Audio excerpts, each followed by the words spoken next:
시청자 여러분, 상쾌한 아침입니다. 북한 문제를 놓고 이 문재인 좌파 정권에 대한 미국의 압력이 확대되고 있습니다. 미국 국무부는 2018년 연례 인권 보고서에서 한국이 동맹국임에도 불구하고 한국의 탈북자들에 대한 탄압과 북한 인권의 방치를 비판했습니다. 사실상 경고한 것이나 다름없습니다.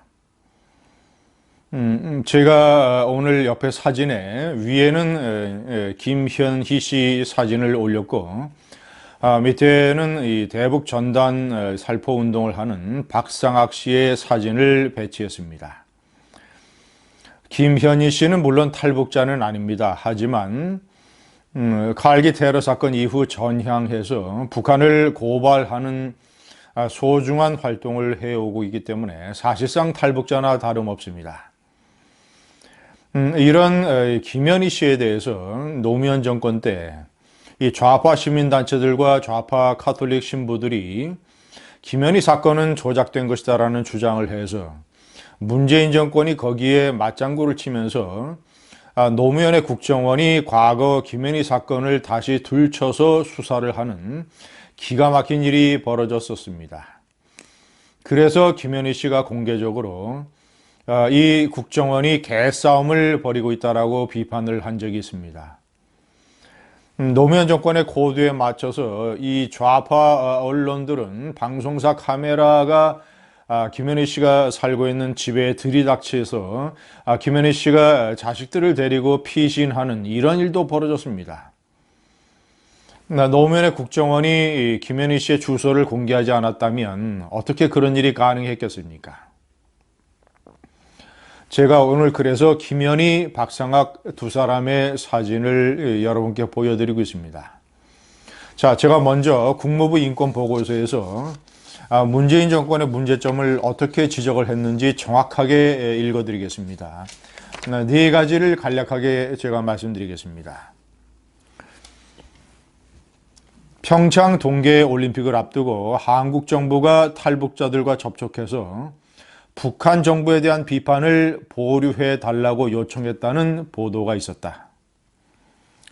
탈북자들은 문재인 정권의 대북 포용 정책에 비판적으로 보일 수 있는 대중연설에 참여하지 말라는 요청을 받았다고 알려졌다. 자, 두 번째입니다. 지난해 10월 중순 판문점 남북 장관급 회담을 취재할 계획이었던 탈북자 출신 조선일보 김명성 기자에게 취재를 통일부가 불허했다.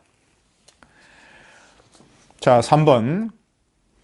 한국 정부가 북한과 대화에 나서면서 탈북자 단체들은 한국 정부로부터 북한에 대한 비판을 줄이라는 압력을 직간접으로 받고 있다. 자, 이 탈북자 단체에 대한 이 문재인 정권의 압박의 사례로 탈북자 동지회에게 지난 20년 동안 주던 지원금을 2017년 12월에 중단했다.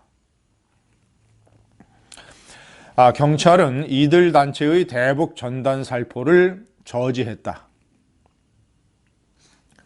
자, 네 번째입니다.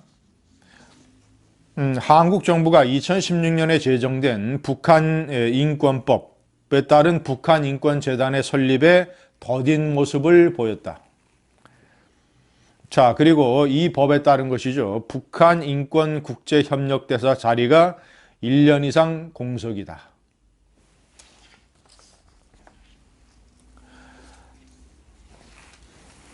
시청자 여러분, 탈북자 동지회의에 대해서 이 국정원이 지원하던 자금을 줄인 것뿐만, 끄는 것뿐만 아닙니다. 김성민 자유북한방송 대표가 주관하는 북한 자유주간 행사의 지원금도 갑자기 끊었습니다. 그래서 사실 이 탈북자 단체들은 어떤 탈북자 단체의 대표는 탈북자 단체의 운영 자금을 마련하기 위해서 대리운전까지 한다고 합니다. 자, 그리고 어떤 단체는 40평짜리 사무실을 10평으로 줄였습니다. 이들 단체는 상당수가 미국 국무부의 지원 자금으로 연명하는 곳도 있습니다.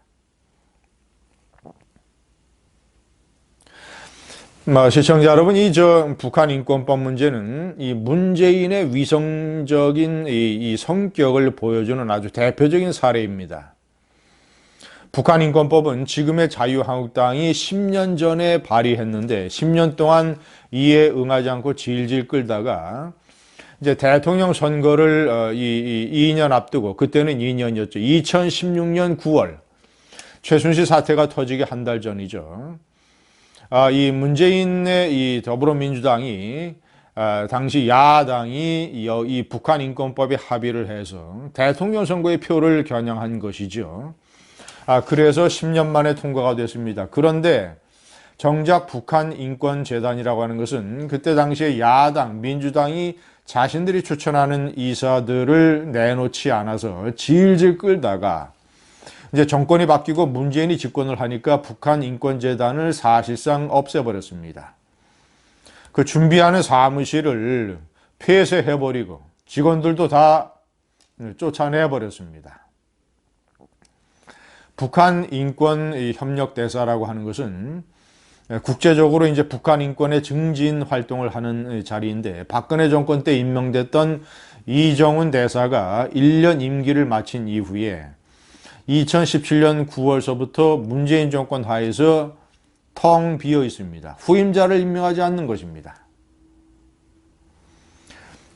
시청자 여러분, 이 햇변론자들의 문재인류의 이 위선적인 태도, 그들은 빌리 브란트의 동방정책을 햇볕 정책의 원조로 잔뜩 선전하지만 서독은 빌리 브란트의 동방정책을 실시하기 앞서서 11년 전에 1961년 중앙기록보존소라는 인권감시 기구를 만들어서 동독에서 벌어지고 있는 인권 유린을 전부 다 기록을 해놨습니다.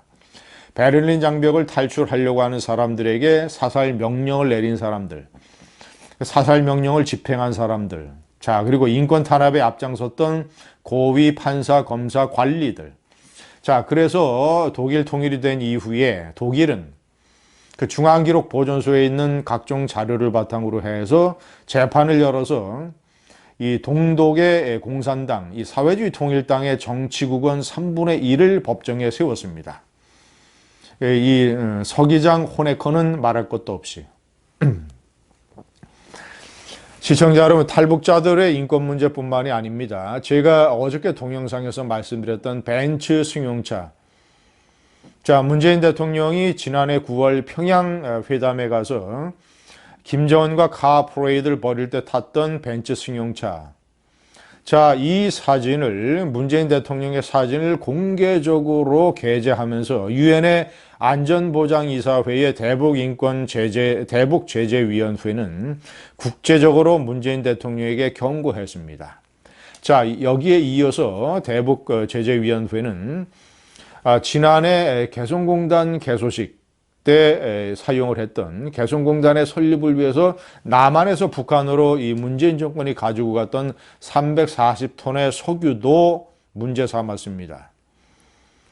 유엔 결의안과 대북 제재 조치에 따라서 모든 석유 제품은 북한 땅으로 들어가는 것을 신고를 해야 되는데 문재인 정권이 신고를 하지 않았다고 지적을 했습니다.